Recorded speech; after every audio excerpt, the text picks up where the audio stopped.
అయినా నిన్ను సామాన్యంగా పంపించను. ఇవాళ లంకాపట్టణం యొక్క స్థితి ప్రమాదంలోకి వచ్చిన వాడు సామాన్యుడు కాడు, ఎవరో చాలా లేకపోతే ఇలా ఓడించడం సాధ్యం కాదు. బహుశా దేవతలందరూ తమ శక్తుల్ని ఒక చోట రాశి చేసి పంపారేమోననుకుంటున్నాను. ఏది ఏమైనా నువ్వు పరాకుగా ఉండు. మొట్టమొదట ఒక విషయం గుర్తుపెట్టుకో, ఆ వానరము యొక్క వేగాన్ని తగ్గించాలి. ఆ వేగము తగ్గితే తప్ప పట్టుకోలేదు. పరాకుగా ఉండి కావలసినంత సైన్యాన్ని తీసుకుని వెళ్ళమన్నాడు. తెల్లటి దంతములు పూంచినటువంటి ఐరావతం లాంటి ఏనుగుల్ని 4 ఏనుగుల్ని రథానికి కట్టుకుని ఇంద్రజిత్ బయలుదేరాడు.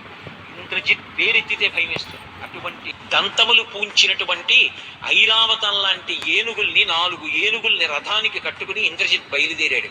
ఇంద్రజిత్ పేరెత్తితే భయం వేస్తుంది. అటువంటి వీరుడు, అంత మాయాయుద్ధం నిజంగా. అటువంటి వాడు యుద్ధానికి వెళ్ళాడు. వెళ్ళి స్వామి హనుమతో యుద్ధం చేస్తున్నాడు. ఇంద్రజిత్తు స్వామి హనుమ యుద్ధం చేస్తున్నటువంటి సర్గల్ని పారాయణ చేస్తే ఏలినాటి శని కూడా ఉపశాంతి చెందుతుంది. కాబట్టి ఇంద్రజిత్ యుద్ధానికి వెళ్ళాడు. వెళ్ళి ఎదురుగుండా ఉన్నటువంటి హనుమని చూశాడు. ఎన్ని వేల బాణములు ప్రయోగించినా అసలు ఆయన చిక్కనేది. ఆ బాణముల మధ్యలో సూక్ష్మ రూపంలో తిరుగుతున్నారు. అలసట లేదు. ఈ హరివీరుడి యొక్క వేగాన్ని తగ్గిస్తే తప్ప అసలు బంధించడం అనేటటువంటిది సాధ్యం కాదు. ముందు ఈయన వేగం ఆపాలి. ఆలోచించి ఆలస్యం చేస్తే ప్రమాదం వస్తుందని ఒక్కసారి బ్రహ్మాస్త్రాన్ని అభిమంత్రించి విడిచిపెట్టాడు. బ్రహ్మాస్త్రం వెళ్ళి స్వామి హనుమని పట్టుకుంది. ఆయనకి జ్ఞాపకం వచ్చింది, బ్రహ్మాస్త్రం కూడా తనని బంధించదు. ఏ అస్త్రము చేత నీవు బంధింపబడవు అని స్వామి హనుమ ఇంద్రుడి యొక్క వజ్రము దెబ్బకి నేల మీద పడిపోయినప్పుడు వాయుదేవుడు కోపగించి అన్ని ప్రాణులలోకి వెళ్ళడం రావడం ఆపేశాడు. అప్పుడు బ్రహ్మగారు దేవతలందరితో కలిసి వెళ్ళి వరాలు ఇచ్చారు. ఏ దేవత కూడా తమ అస్త్రము చేత హనుమని కట్టలేరు. బ్రహ్మాస్త్రం కూడా కట్టదు. కానీ బ్రహ్మ అంటేనే లోకమునకంతటికీ కూడా పెద్దవాడు. ఆయన పేరు మీద వచ్చిన అస్త్రం కాబట్టి కొద్దిసేపు దానికి కట్టుబడినట్టుగా ఊరుకున్నారు, గౌరవించారు.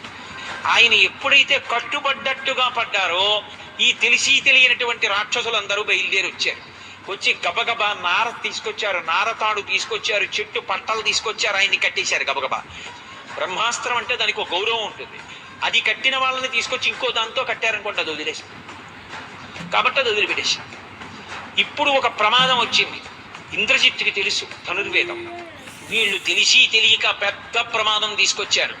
ఎవరినైనా అవతల వాడిని బ్రహ్మాస్త్రంతో కడితే ఒకవేళ ఏ కారణం చేతనైనా బ్రహ్మాస్త్రం ఆ వ్యక్తిని వదిలిపెట్టేస్తే మరునాడు సూర్యోదయం అయ్యే వరకు ఇక ఏ అస్త్రమో ఆ వ్యక్తిని పట్టుకోదు, చెనకదు. కాబట్టి రేపు సూర్యోదయం అయితే తప్ప హనుమని పట్టుకోలేదు, ఇక దొరకరీన. కాబట్టి సమస్తమైన లంక సంశయంలోకి వెళ్ళిపోయింది. ఎంత ప్రమాదం జరిగిందనుకున్నారు? హనుమకి తెలియదా ఈ విషయం? తెలుసు.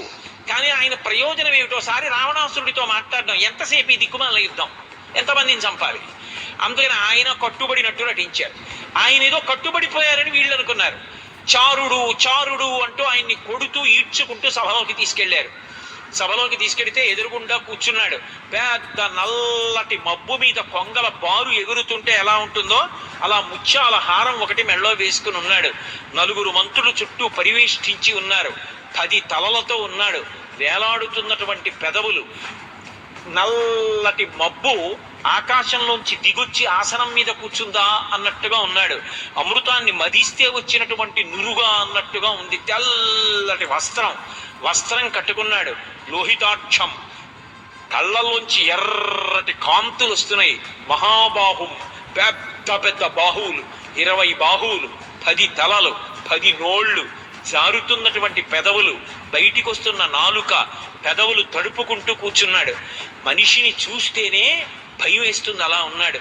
హనుమ రావణుని వంక చూశారు.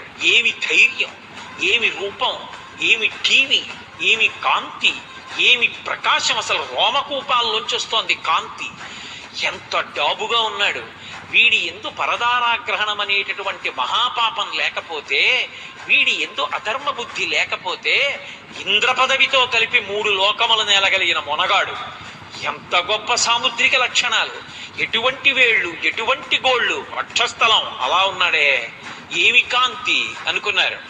రావణాసురుడు హనుమ వంక చూశారు. నందీశ్వరుడిగా కనపడ్డారు. ఏమిరా నాకు ఈయన చూస్తే వానరుడిలా కనపడటం లేదు, నందీశ్వరుడిలా కనపడుతున్నాడు. ఒకవేళ నేను ఒకనాడు పుష్పక విమానం ఎక్కి కైలాస పర్వత శిఖరం మించి వెళ్ళిపోతున్నాను, అకస్మాత్తుగా పుష్పక విమానం ఆగిపోయింది. మంత్రులను అడిగాను, ఎందుకు వెళ్ళటం లేదు విమానం అని అడిగాను. కింద కైలాస పర్వతం ఉంది, దాని మీద పార్వతీ పరమేశ్వరులు ఉంటారు కాబట్టి ఈ విమానం వెళ్ళటం లేదన్నారు. అక్కడి నుంచి విమానంలో కిందకి దిగి పార్వతీ పరమేశ్వరులు విహారం చేస్తే శంకరుడికి యుక్తాయుక్త విచక్షణ ఉండక్కర్లేదా?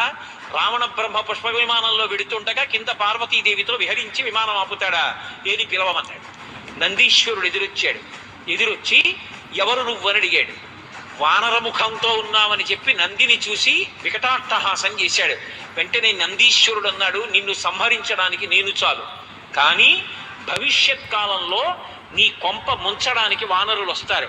నా ముఖం చూసి వానరముఖం అన్నావు, ఒక వానరుడి యొక్క తేజస్సు చూసినప్పుడు నేను జ్ఞాపకానికి వస్తాను.